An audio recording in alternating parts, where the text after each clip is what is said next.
Gaza में युद्ध की आग भले ही ठंडी पड़ गई हो, मगर वहां तबाही के निशान अब भी साफ देखे जा सकते हैं। टूटी हुई इमारतें, मलबे में तब्दील घर, बंद पड़े अस्पताल और राहत की कतारों में खड़े लोग। ये तस्वीरें चीख चीख कर गवाही दे रही हैं कि गाजा अब चैन चाहता है।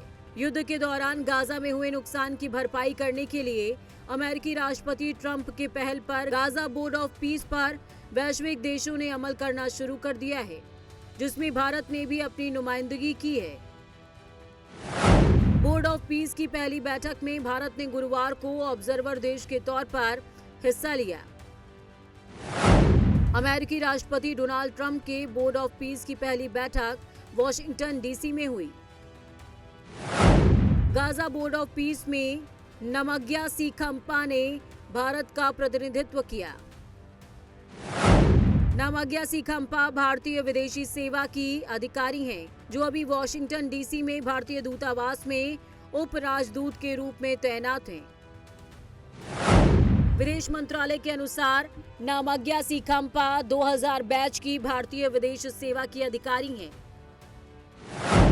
फिलहाल भारत सरकार ने बोर्ड ऑफ पीस का सदस्य बनने का फैसला नहीं किया है, मगर शुरुआती बैठकों में भारत ऑब्जर्वर देश की भूमिका में काम करेगा। लगभग 3 सालों में युद्ध की तपिश झेल चुका गाजा अब शांति के रास्ते पर लौटना चाहता है। इतने बड़े नुकसान की भरपाई इतनी आसान नहीं है। यही वजह है कि दुनिया के तमाम बड़े देश गाजा की मदद के लिए आगे आ रहे हैं। गाजा बोर्ड ऑफ पीस में कौन कौन से देश शामिल हुए हैं और क्या कुछ मदद करने का ऐलान किया है, उसे भी समझ लेते हैं। बोर्ड ऑफ पीस की बैठक में गाजा के पुनर्निर्माण के लिए 1,50,000 करोड़ रुपए देने का लक्ष्य रखा गया है। ट्रंप ने कहा कि 9 सदस्य देश गाजा राहत पैकेज के लिए 63,000 करोड़ रुपए 7 अरब डॉलर में देंगे, जबकि अमेरिका खुद 90,000 करोड़ रुपए 10 अरब डॉलर देगा। गाजा बोर्ड ऑफ पीस की वॉशिंगटन में हुई बैठक में कुल 50 देशों के अधिकारी शामिल हुए, जिनमें 27 देश बोर्ड के सदस्य हैं।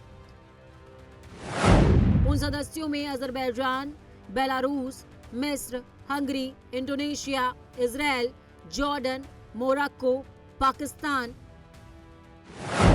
Qatar, Saudi Arab, Turkey, UAE, Uzbekistan और वियतनाम शामिल हैं। अमेरिकी राष्ट्रपति डोनाल्ड ट्रंप ने जो गाजा बोर्ड ऑफ पीस बनाने की पहल की है, ये पीस बोर्ड केवल गाजा की राहत और बचाव तक सीमित नहीं है। इस बोर्ड के विस्तार का भी दावा किया जा रहा है। साथ ही कयास ये भी लगाया जा रहा है कि ये बोर्ड संयुक्त राष्ट्र संघ के विकल्प के रूप में भी काम करेगा। लिहाजा राष्ट्रपति ट्रंप ने चाइना और रूस को भी इस बोर्ड में शामिल होने के संकेत दे दिए हैं। Be attended by other nations in the region, including South Korea, the Philippines, Singapore, and others. And I know that China is going to be involved, and I think Russia is going to be involved. I think they will be. I want to have everybody, get all sides, because it doesn't help when you have all sides with one ideology. You have to have everybody together for this.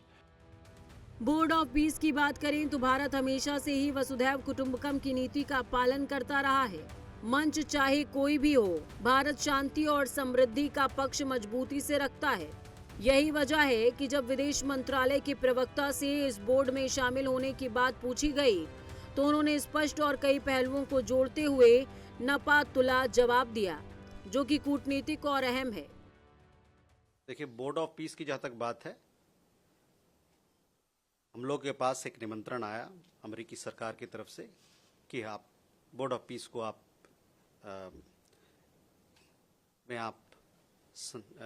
Join कीजिए।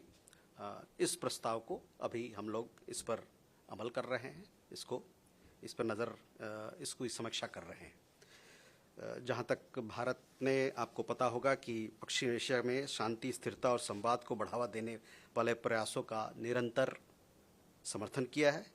हमारी प्रधानमंत्री ने भी उन सभी पहलों का स्वागत किया है जो गाजा सहित इस पूरे क्षेत्र में दीर्घकालीन और स्थायी शांति का मार्ग प्रशस्त करती है। तो जहां तक बोर्ड ऑफ पीस के निमंत्रण का सवाल है, उसकी हम लोग अभी समीक्षा कर रहे हैं। एक तरफ जब अमेरिकी राष्ट्रपति डोनाल्ड ट्रंप की गजा में वापस से शांति लाने के प्रयास की सराहना की जा रही है, तो वहीं वैश्विक मंचों पर इस बात की भी चर्चा है कि कहीं ट्रंप इस विजन से यूएन जैसे अंतर्राष्ट्रीय मंच का अस्तित्व तो प्रभावित नहीं होगा। उठ रहे इन तमाम सवालों से इतर भारत ने अपना स्टैंड क्लियर नहीं किया है, लिहाजा इस बोर्ड ऑफ पीस से क्या कुछ हासिल होता है, इसका फैसला अभी अतीत पर छोड़ देते हैं। Bureau report, prime news.